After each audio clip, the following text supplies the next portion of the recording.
하나님 아버지, 오늘 또 우리 요한복음 7장을 통해서 그 옛날 장막절의 참다운 의미와 함께 예수님이 누구신지, 또 그분으로 말미암아 우리가 받는 그런 유익이 뭔지, 이런 모든 것들에 대해서 함께 같이 나누고자 합니다. 하나님 오셔서 우리의 마음속에 이 모든 것들에 대한 명확한 이해를 허락해 주시옵소서. 예수님의 이름으로 기도드립니다. 아멘. 여러분들, 그 구약에 보면은 1년에 3번 남자들은 예루살렘 성전에 올라가고 하나님 앞에 나가서 예배를 드려야 돼요. 근데 이 세 절기에 대해서 아세요? 그러니까 제일 먼저 봄이 오면은 우리 항상 6월절이 언제냐고 이야기할 때는 우리 굿 프라이데이, 그죠? 그 부활절이 언제냐 하고 이게 맞추면 돼요. 그래서 제일 먼저 6월절이 있어요, 그죠?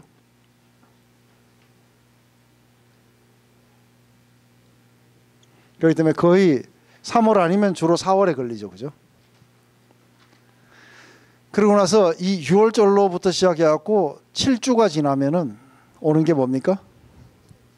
7.7절이라 그러기도 하고, 우리가 잘 아는 말로는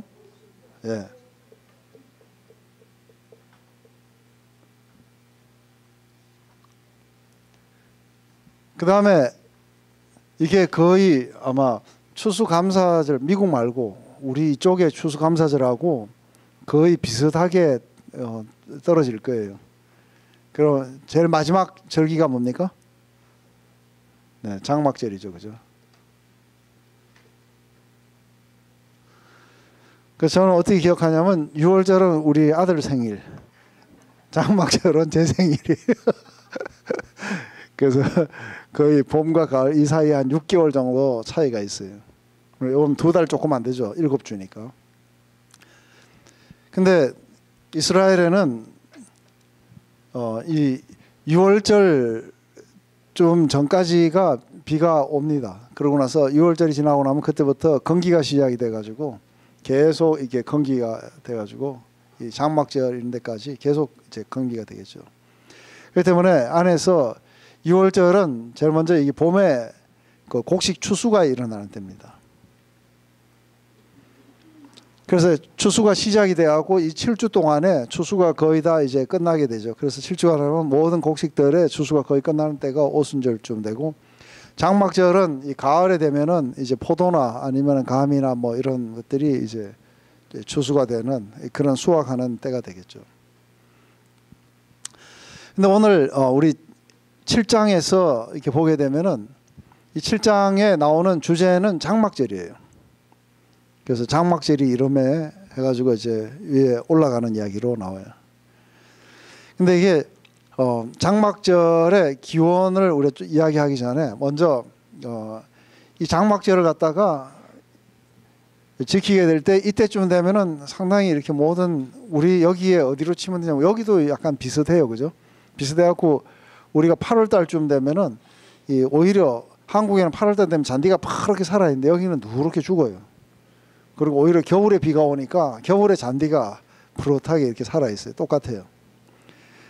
근데 그 이제 들판에서 이제 추수한 그런 것들을 갖다가 전부 다 이렇게 임시로 저장하기 위해서 이게 간이 시설 같은 것들을 이렇게 만들어 가지고 했는데, 이게 마치 이제 그 광야 생활을 할 때에 모든 것들이 아파트도 없었고 아무것도 없으니까 모든 것들이 거의 대부분은 뭐예요? 이렇게 간이 시설처럼, 그래서 텐트 쳤다가 걷었다가 이러면서 이제 다녔던 거하고 연관도 있겠죠, 그죠? 근데 이게 우리 땡스기빙 데이하고 틀리는 것은 이때에 하나님 앞에 이렇게 올라가서 예배를 드릴 때는 단순하게 우리에게 풍년을 주셔서 감사하다고 하는 그런 시간만은 아닌 거예요. 근데 이 시간 안에는 이들이 실제로 그 광야 생활 동안에 자신들이 거쳐 지나왔던 것들이 도대체 무슨 의미가 있는지, 그 의미 있는 시간들을 갖다가 공부하는 시간이기도 했었어요. 그다음에 장막절이든 6월절이든 뭐든 이런 게 오면은 거의 이런 시간들을 통해 가지고 이제 하나님에 대해서, 또 하나님이 자신들의 역사 속에서 일으켜 주셨던 그런 모든 것들이 어떤 의미가 있는지를 배우는 시간인 거예요. 근데 이제 문제가 이 사람들이 아무리 배워도 사실은 실체에 도달하지 못했던 거예요. 언제나 이 자체를 갖다가 다만 자기들의 역사 속에서 일어났던 하나의 기적으로만 이렇게 봤던 것뿐인 거죠. 오늘 이게 우리 요한복음을 하면서 안에서 요한복음의 가장 그 중요한 그 해석의 방법 가운데 어떤 기적이 일어나면은 항상 이 기적은 그런 영적인 것을 갖다가 포인트하고 설명하기 위해서 이 기적들이 일어나게 되는 거죠. 근데 안에서 하지만 이 유대인들은 이 기적을 갖다가 기적 자체로만 봤지 안에서 전혀 이것을 통해서 영적인 의미를 이해하지 못했던 거죠. 그래서 예수님이 요한복음 그 6장 63절에 그렇게 말씀하시죠. 살리는 것은 영이니 유건무익하니라. 그래서 안에서 모든 것들을 있는 그대로 보는 거예요. 제일 먼저 성전에 대한 이야기를 하니까 성전을 허물라. 그럼 내가 다시 일으키겠다 하니까 성전을 건물로 봤죠. 그죠? 근데 바로 영적인 해석으로서 예수님이 성전이 있어요. 그래서 오늘 또 예수님이 왜 성전이신지에 대해서 이야기가 나올 거예요. 또 지나가게 되면은 안에서 born again에 대해서 이야기하니까 이 늙었는데 어떻게 다시 모태에서 들어가서 나옵니까? 하니까 영적으로 다시 거듭남에 대해서 설명해 주세요. 영원한 생수에 대해서 사마리아 여인과 이야기를 하니까 그 물을 내게 주어서 나도 먹게 해달라고 해서 아직도 물로 이야기하고 있어요. 그죠? 그리고 안에서 안식도 모든 것들을 이제 5장인가 그 베스다 목가에서 이 환자를 살리는 이야기 속에서도 안에서 여전히 이것을 하나의 그 안식이라는 그런 자체로만 이렇게 생각하고 안식이 의미하는 진정한 그것에 도달을 못한 거죠. 그래서 할례도 그렇게 생각을 했었고 마음의 할례가 뭔지 이해하지 못했던 거죠. 뿐 아니라 6장에 가면은 하늘에서 내린 떡, 이 만나는 그냥 우리가 굶어 죽을 뻔했는데 이 만나가 내려서 우리를 갖다가 그냥 살렸다 하는 그런 정도로 하는 거예요. 예수님이 5천여 명을 먹이신 것, 그것도 다 우리가 그렇게 고대했던 이 기근을 없애고 또 우리의 식량의 문제를 해결해 주는 메시아가 왔다 하고 그렇게 보지, 이게 하늘에서 내려서 세상에게 생명을 주려고 하는 하늘의 그런 떡이라는 예수님을 이렇게 보지 못한 거죠. 그렇기 때문에 너희가 성경을 상고했지만 그 안에서 나를 보지 못했기 때문에 안에서 실제로 영적인 의미들을 놓쳤다고 이야기하는 거죠. 마찬가지로 이들은 아주 굉장히 오랜 시간들을 갖다가 전부 다 이런 절기들이 올 때마다 올라가 가지고 예배를 드리고 있지만 이게 왜 하는지를 이해 못하는 거예요. 오늘은 이제 장막절 차례인 거예요. 장막절인데 이 장막절도 이걸 왜 하는지 같은데, 이 장막절의 배경을 이야기하면 이건 이제 3번 올라가야 되는 절기 중에 마지막 절기인데 이게 그러니까 7일 동안 행해졌어요. 7일 동안 행해지고 이 마지막 날은 이제 최절정에 이르게 돼요. 그래서 이 특별 행사가 이렇게 행해지는 동안에 이 양과 염소와 이런 것들이 희생들이 막 제물로 바쳐지고 하는데 이때 가장 장막절의 특징인 것 두 가지는 하나는 바로 이게 물 세레모니예요. 그리고 또 하나는 빛 세레모니예요. 그래서 빛 세레모니에 대해서는 이제 8장부터 나올 거예요. 요한복음 8장부터 나오게 되고 7장은 지금 물 세레모니의 어떤 의미들을 갖다가 이야기하는 거죠. 근데 이게 이제 여러 가지 그 자신들의 그 농업의 이야기들하고 약간 이렇게 겹치게 돼요. 그래서 장막절은 대개 이제 9월 말 아니면 10월 달 이때 겹치기 때문에 우리 그때 되면은 데일라이트가 이제 꺼지죠, 그죠? 그래서 낮과 밤의 길이가 같아지고 그때부터는 밤이 길어지고 낮이 이렇게 줄어가게 돼요.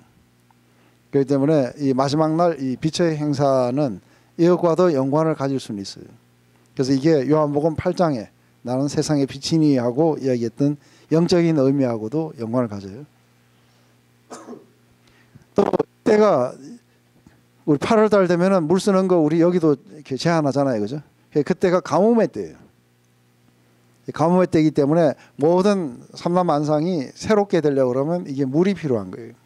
마치 이런, 그래서 4월이 지나면서부터, 근데 제가 5월 달에 가보니까 진짜로 물이 없습니다, 그죠? 그래서 물이 필요한, 그것 때문에 이 물 세레모니를 하게 되는데 이 물 세레모니는 실제적으로 이 농업에 관계되는 게 아니라 광야 생활하고 관계되는 것으로 나중에 이야기가 될 거예요. 그렇지 않으면 이 7장의 이야기는 해석이 불가능해져요. 제일 먼저 이 장막절이 여기 보면은 세 부분으로 나눠져 있어요. 7장에. 7장 1절부터 13절까지는 장막절이 처음 시작하는 이야기가 나와요. 장막절이라면 이제 위로 올라간다 안 간다 뭐 이런 이야기가 나와요. 그러다가 7장 14절부터 24절까지는 장막절의 중간이 이르렀을 때 예수님이 성전에 올라가서 가르치기 시작하세요. 그래서 거기에서 나오는 디베이트들이 일어나게 돼요. 그리고 7장 37절부터 마지막 57절까지는 명절 끝날 가장 큰 날에 예수님이 누구든지 목마르거든 내게로 와서 마시라 하고 이야기하시는 명절 끝날로 이 명절이 셋으로 이렇게 나눠져 있는 걸 보는 거예요. 그럼 먼저 우리 한번 7장 1절부터 13절까지를 한번 다 같이 조용히 한번 읽어보십시다. 네, 다 읽으셨습니까? 지금 5장에서부터의 이야기가 계속해서 진행되어 오죠. 그죠? 5장에 무슨 이야기가 있었어요? 38년 된 환자를 고쳐준 날이 해필이면은 이게 안식일이었어요. 그것 때문에 안식일에 대한 논쟁이 일어나게 됐을 때에 안에서 예수님이 내 아버지께서 일하시니까 나도 일한다. 처음에 안식만 범한 게 아니라 자기가 아버지하고 동일하게 한 거예요. 아버지께서 일하시니 나도 일한다. 그래서 안식일에 일할 수 있는 권위가 있다고 그렇게 말씀하시면서 그때부터 시작해갖고 유대인들이 예수님을 갖다가 잡아 죽이려고 해요. 그렇기 때문에 이제 장막 오순절에 올라가셨다는 이야기는 없어요. 그죠? 그래서 그렇게 갖고 이제 내려오셔요. 갈릴리 오셔가지고 5,000명을 먹이신 이야기가 이제 6장에 나와요. 그러고 나서 거의 한 6개월 동안은 성전에 안 가신 것 같아요. 그렇게 되면서 드디어 이제 장막절이 올라되니까 사람들이 전부 다 이제 예루살렘으로 가는데 이게 예수님의 형제들이 예수님에게 그렇게 이야기하는 거예요. 당신이 이렇게 기적을 일으키고 이러려면 당신을 세상에 나타내야 될 거 아니냐. 그러려면 명확하게 가서 그렇게 가야 되지 않느냐. 아마 형제들이 예수님이 예루살렘에서 어떤 일이 있었는지를 몰라서 그런 것도 있지만 여기서 요한은 분명히 그들이 예수님을 믿지 않았기 때문에 이런 말을 한다고 하는 거죠. 왜냐하면 이들도 많은 사람들이 예수님이 일으키신 기적을 봤지만 그 기적이 궁극적으로 사람들을 믿음 안으로 인도하지는 못했어요. 6장에 예수님이 그렇게 말씀하세요. 오직 예수님이 누구신지 그리고 진리가 뭔지를 사람들에게 그러니까 분명하게 해줄 수 있는 것은 우리가 일으킬 수 있는 기적이라든지 그런 게 아니고 누구만이 그렇게 할 수 있다고요? 6장에서 그렇게 이야기하잖아요. 아무도 이렇게 하지 않으면 내게로 오지 않을 거라고.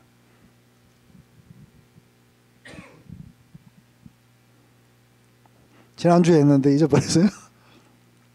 아버지께서 빛을 비추시고 인도하지 않으면 아무도 내게로 오지 않을 거라고. 그래서 하나님 아버지의 조합은 뭐였어요? 누구든지 하나님이 원하시는 사람을 선택하셔서 그 사람에게 빛을 비추시고 예수님이 누군지를 갖다가 알릴 수 있도록 예수님 앞으로 데려오시는 거예요. 그러면 예수님이 하시는 역할은 뭐예요?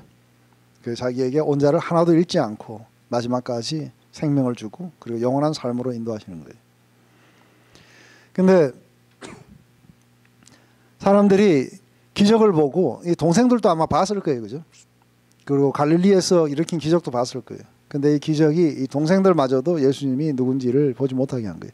그래서 오늘 이 이야기 속에서 안에 명절 중간이 되기 시작하면은 이제 이렇게 몇 가지 주제들이 나오는 것 가운데 하나가 예수님의 학벌, 그 다음에 출신, 오리진, 그 다음에 예수님 어디로 가시는지 하는 이야기들이 이렇게 나오게 돼요. 예수님이 내 때가 되지 않았다는 것은 예수님은 이때 안 죽으시고 그 다음 이듬해 6월절에 죽으셔요.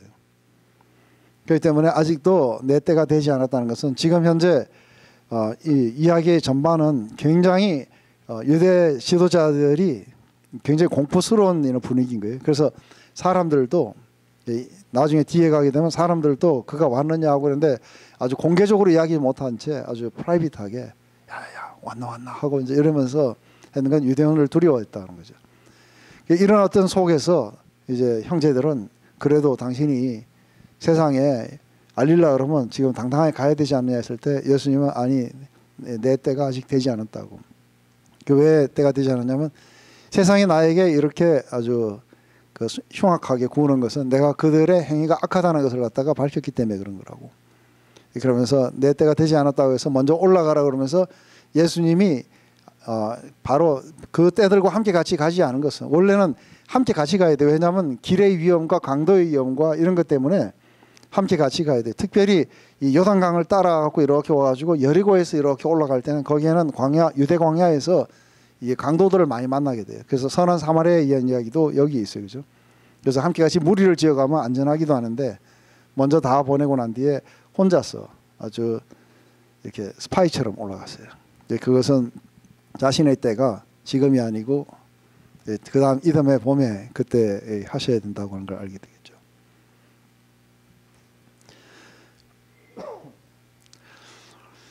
많은 사람들이 그 예수님의 이야기를 이렇게 우리가 여기서 이렇게 읽어보면은 예수님이 밝히신 자신이 누군지 자신이 뭐 하러 오셨는지를 갖다가 사실은 그 우리의 이런 상상이나 우리가 생각하는 것의 범위를 넘어서는 이야기예요. 전부 다 처음 들었던 이 초원부들이 내가 생명의 떡이다고 내 살과 피를 먹지 않으면 너희들이 아무런 생명이 없다고 이렇게 이야기했을 때 초원부들이 그거 떡하고 저기 뭐 그 물고기 그거 좀 맛보고는 와갖고 앉아갖고 듣다가 그 이야기 나오면 어렵도다, 그죠? 그거 누가 다 이해할 수 있겠느냐 하고 분명히 저라도 그랬을 거라고 봐요. 근데 이제 명절 중간이 돼서 이제 본격적으로 그러니까 그분이 누구시고 어디서부터 오셨고 그분이 이 일을 하실 수 있는 권위가 어디에 있고 하는 이야기가 명절 중간에 나오는 이야기로부터 하는데 우리 14절부터 36절까지를 한번 읽어보세요. 네, 다 읽으셨어요? 이제 그렇게 몰래 오셔가지고도 이제 스파이처럼 나타나실 땐 또 나타나세요, 그죠? 그래서 샥 하고 나타나셨는데 성전에서 사람들을 이제 가르치기 시작하세요. 그걸 그냥 전혀 무수하셨던 것만 아니죠.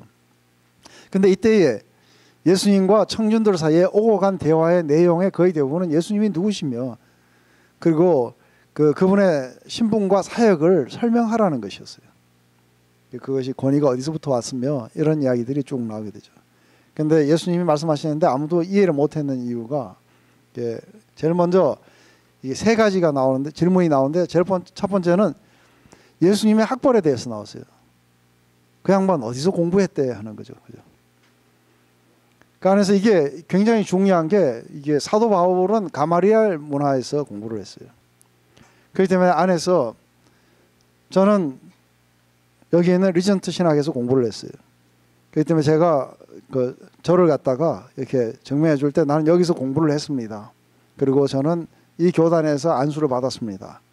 하고 이런 이야기를 이렇게 하게 될 때 어디서 배웠는데 네가 신학을 어디서 했느냐 했을 때 내가 어디서 했습니다 하고 그 이야기가 돼야 돼요, 그죠? 왜냐하면 이게 이 랍비들에게는 이게 누구한테서 배웠느냐 이런 것들이 굉장히 중요한 거예요.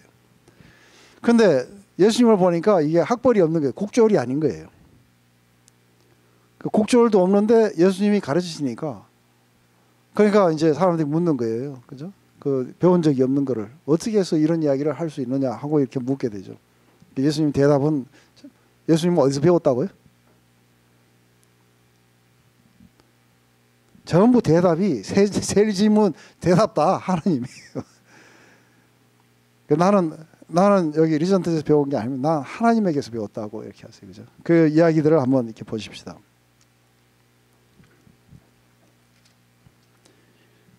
명절 중간이 돼 예수께서 성전에 올라가 가르치시니 유대인들이 기이 여겨 가로되 이 사람이 배우지 않았거든 어떻게 글을 아느냐, 이 글을 읽을 수 있느냐 이야기가 아닌 거예요.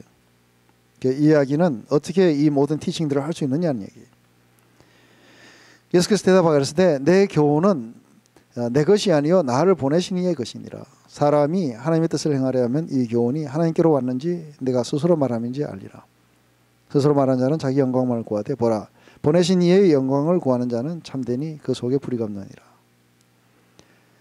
하면서 제일 먼저 자신이 그 배우신 것은 내 가르침은 내 안에서 내가 어느 날 가만히 곰곰이 생각해보고 그리고 내 안에서 뭔가 배운 거라든지 우리 사도 바울이 이야기를 맨날 하는 거 아세요? 사람에게서도 아니요 사람으로부터 아니요 오직 하나님께로부터 사도직을 받았다고 이야기를 그걸 하게 돼요. 그죠? 그리고 자신의 모든 복음은 하나님의 계시로 말미암아 내게 주어졌다고 그렇게 이야기를 하시는데 예수님은 좀 그하고 또 다르세요. 왜냐하면 내 가르침은 그러니까 내가 내 스스로 안에서 나온 게 아니라 하나님이 내게 주신 것을 내가 너희들에게 가르친다고 해서 그 오리진이 하나님이라고 지금 이야기를 하는 거죠. 그러면서 안에서 이제 5장에서 안식일에 대해서 이걸 했을 때에 그들이 너희가 모두가 다 율법에 대해서 잘 안다고 했는데 이게 인간의 전통이나 이런 가르침으로 왔을 때에 너희들 안에 어떤 미스테이크가 있는지 가르쳐 주시는 거예요. 너희들은 안식일을 지켜야 된다고 그렇게 하면서 이 전통 안에서는 그러면서도 모세가 할례를 하라고 이러니까 너희들이 안식일에도 할례를 했다는 거예요. 그래서 아주 부분적인 것 사람에게 필요한 부분적인 할례는 시키는데 근데 안식일 날 사람을 온전하게 다 고치는 일을 하는 것은 그건 너희가 불법이다 하고 이야기하니 그러면서 오히려 그렇게 하는 나를 갖다가 잡아 죽이려고 하는 것 이런 모든 것들이 실제로 너희들이 율법을 지킨다고 하지만 실제로 너희들의 전통 안에는 어떤 모순이 있는지 이야기해 주시는 거예요. 그게 사실 말도 안 되는 그런 전통을 너희들이 가지고 있다고 이야기하시는 거예요. 근데 많은 이야기를 하지만 이 할례 안식일 날 이 할례를 하는 그 이유가 이 할례는 사도 바울이 여러 번 이야기해요. 그죠? 이것은 어떤 표피를 잘라내는 게 아니라고. 그래서 손 할례당이라고 그래요. 그 자른다는 거예요. 표피를 자르는 그 할례당은 진짜 할례를 이해하지 못하는 거예요. 그죠? 이 할례는 무엇에 대한 표시로 주는 거예요? 아브라함에게 하나님이 하라고 하시는 것은 바로 믿음에 대한 표시로 해주는 거예요. 그렇기 때문에 바로 이 마음의 할례를 통해서 우리들은 새로운 사람으로 이렇게 거듭나게 돼요. 하나님과 관계하게 되고 하나님을 우리의 아버지로 모시게 되고 그리고 하나님에게 우리는 전적인 신뢰를 갖다가 드리게 되고 그래서 우리의 모든 죄성들이 떨어져 나가는 이것을 갖다가 포인트했던 거예요. 그렇기 때문에 모세도 마음의 할례를 하라고 했던 거죠. 근데 이게 육체적으로라도 아주 인간들이 몸의 일부분에 대해서는 하는 거는 그래도 괜찮다 그러고 몸 전체를 고치는 거는 안 된다 그러고 이런 어떤 미스테이크가 있잖아요. 그렇기 때문에 사람이 정말로 하나님의 뜻을 행하려고 한다면은 정말로 그렇게 하려고 한다면은 내가 가르치는 것이 하나님께로부터 왔는지 안 왔는지 알게 될 거라는 거예요. 왜냐하면 이 사람들은 정말로 하나님의 뜻을 알려고 하는 게 아니라 자기 전통들이 중요했던 거예요. 그리고 자기들이 물려받았던 그대로를 갖다가 살려고 했던 것이죠. 그렇기 때문에 안에서 그게 무너지면은 이게 자존심이 다 무너지는 거예요. 맞아요? 이게 하나님의 뜻이냐 아니냐를 하는 게 아니라 우리 교수가 뭐라고 했느냐 이게 중요한 거예요. 우리 학교에서는 이렇게 가르쳤다고 이게 중요한 거예요. 그렇기 때문에 정말로 사람이 하나님의 그런 어떤 이 뜻을 갖다가 알려고 한다면 내가 가르치는 것이 하나님께로부터 왔는지 아닌지를 너희들이 알게 될 거라는 거예요. 내 학벌이 하늘의 학벌인지 이 땅의 학벌인지 너희들이 알게 될 거라는 거예요. 예수님은 또 뭐라고 하셨냐면 안에서 내가 이러이러한 신학교를 나왔고 이러한 교단에 있었습니다 하고 이런 거를 하니 어떻게 나를 믿을 수 있겠느냐고 하는 거예요. 그죠? 안에서 진정하게 내가 하나님의 영광을 구하고 또 하나님의 뜻을 찾고 하나님을 사랑한다면은 그렇다면은 예수님도 사랑하게 돼 있다는 거죠. 그런데 안에서 예수님을 사랑이 아니라 뭐를 구한 거예요? 자신들의 영광을 구하고 자신들의 전통이 중요했고 나는 가마리엘에게 배웠고 뭐 어쩌게 배웠고 근데 사도 바울도 가마리엘에서 배웠는데 다 잘못 배웠어요. 맞아요? 나중에 결국 어디서 배웠어요? 광야에서 혼자 따로 배웠어요. 하나님 앞에서. 왜냐하면 정말로 하나님의 뜻을 행하려고 하고 정말로 하나님을 사랑하고 정말로 하나님의 영광을 위해서 일을 하려고 그렇다면은 내 가르침이 하나님께로부터 왔는지 아닌지를 알게 될 거라는 거예요. 이게 안에서 예수님이 그렇게 이야기를 해주시는 거죠. 그렇기 때문에 안에서 이게 우리에게도 상당히 중요한 부분인 거예요. 우리 굉장히 많이 그렇게 이야기해서 나는 우리 목사님한테 배웠다. 뭐 또 아니면 내가 그저 뭐 중요한 어떤 단체에 이분이 이렇게 말씀하셨다 하고 하는데 우리는 그런 것들을 물론 신뢰를 해야 돼요, 그죠? 신뢰를 하지만 그보다 훨씬 더 중요한 것은 우리가 정말로 하나님의 뜻을 행하려고 하고 하다 보면 이해 안 될 게 하나도 없어요, 맞아요? 정말로 하나님을 사랑하고 하나님의 영광을 위해서 그렇게 한다면 그 사람의 티칭이 자기를 프로텍트하고 자기를 사람들 앞에서 나타내려고 하고 말이지 내가 이런 사람이다 하고 하는 얘기인지 아니면은 하나님 앞에 영광을 돌리기 위해서 진실을 말하고 있는지는 듣는 사람이 알게 될 거라고 이야기하시는 거죠. 이 이야기가 바로 예수님이 자신이 하나님으로부터 직접 배웠고 그리고 내 티칭이 하나님께로부터 왔는 거는 바로 그런 마음을 가지고 있는 사람들은 알게 될 거라고 말씀하시죠. 그러면서 우리가 대답하여 당신은 귀신이 들렸도다. 누가 당신을 죽이려 하나이까. 예수께서 가라사대 내가 한 가지 일을 행하매 너희가 다 이를 인하여 괴히 여기는도다. 모세가 너희에게 할례를 주었으되 그러나 할례는 모세에게 난 것이 아니요 조상들에게서 난 것이라. 그러므로 너희가 안식일에도 사람에게 할례를 주노니라. 모세의 율법을 폐하지 아니하려고 사람이 안식일에도 할례를 받는 일이 있거든. 내가 안식일에 사람의 전신을 건전케 하는 것으로 너희가 나를 노여워하느냐. 외모로 판단하지 말고 공의로 판단하라 하시니라. 이제 그러면서 다음 이제 질문으로 넘어가는 거예요. 예수님 그럼 어디서 왔느냐는 질문으로. 예루살렘 사람 중에서 혹이 말하되 이는 저희가 죽이고자 하는 그 사람이 아니냐. 보라 드러내게 말하되 저희가 아무 말도 아니하는도다. 당국자들은 이 사람을 참으로 그리스도인 줄 알았는가? 그러나 우리는 이 사람이 어디서 왔는지 아노라. 그리스도께서 오실 때는 어디서 오는지를 아는 자가 없으리라 하는지라. 예수께서 성전에서 가르치시며 외쳐 가라사대 너희가 나를 알고 내가 어디서 온 것도 알거니와 내가 스스로 온 것이 아니라 나를 보내신 이는 참이시니 너희는 그를 알지 못하나 나는 아노니 이는 내가 그에게서 났고 그가 나를 보내심이라 하신지. 저희가 예수를 잡고자 하나 손을 대는 자가 없으니 이는 그의 때가 아직 이르지 아니었습니다. 그러면서 이제 이 청중들의 반응이 갈라져요. 그 예수님의 이제 기원에 대해서 나오는 거죠, 그죠? 그 때문에 안에서 예수님이 이렇게 가르치시고 예수님이 가실 때는 사실은 그 권위라는 것이 안에서 사도 바울은 그것 때문에 굉장히 많은 고통을 겪었어요. 하지만 자신의 그런 권위는 인간으로부터 온 거나 아니면은 예루살렘 교회로부터 온 게 아니라 하나님 직접 자기에게 주신 것이라고 그러면서 그걸 주장했듯이 그러니까 안에서 인간의 그런 어떤 전통에 대해서 내려오는 것이 아니라 하나님께서 직접 왔다는 이야기들을 하면서 사실 이제 안식일 쟁론을 통해 가지고 이제 하나님의 그런 어떤 지혜를 갖다가 이게 설명하게 되죠. 근데 지금 이제 신분에 대해서 할 때에 누굽니까 했을 때 이게 이 나라에는 이렇게 라스트 네임이 있는지 없는지 모르지만 전부 다 이름 할 때 아리마대 요셉, 그죠?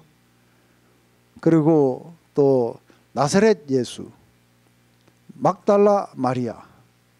예, 막달레인이라는 그 지역 이름이에요, 그죠? 그 이름들을 할 때 전부 어디서 왔거나 안 그러면은 2세의 아들 뭐 이런 식으로 해갖고 아버지 이름을 대거나 아마 그렇게 해갖고 자신들 정의를 했던 겁니다. 그래서 중요한 것은 내가 어디 출신이냐는 거죠. 근데 많은 사람들이 할 때 그리스도가 오게 될 때는 사람들이 이해하게 될 때는 그리스도가 올 때는 이게 어느 뭐 갈릴리에서 왔다든지 이렇게 하는 게 아니라 어디서 온지 알지 못한다고 하는 거죠. 근데 실제로 요한은 아주 그 1장 처음부터 시작해갖고 뭐라 그러세요?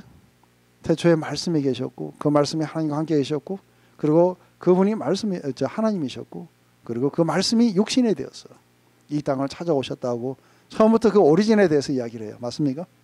그분은 바로 영원전부터 태초부터 계셨던 우리 하나님이셨고 하나님과 함께 계셨던 분이시고 그분이 자기 백성과 자기 땅에 창조하신 그 땅에 찾아왔다고 그렇게 얘기하는 거예요. 그 안에서 이제 사람들은 이 예수님을 갖다 단순하게 어디서부터 온 분으로 아는 거예요? 그러니까 이제 갈릴리로부터 왔다는 거죠.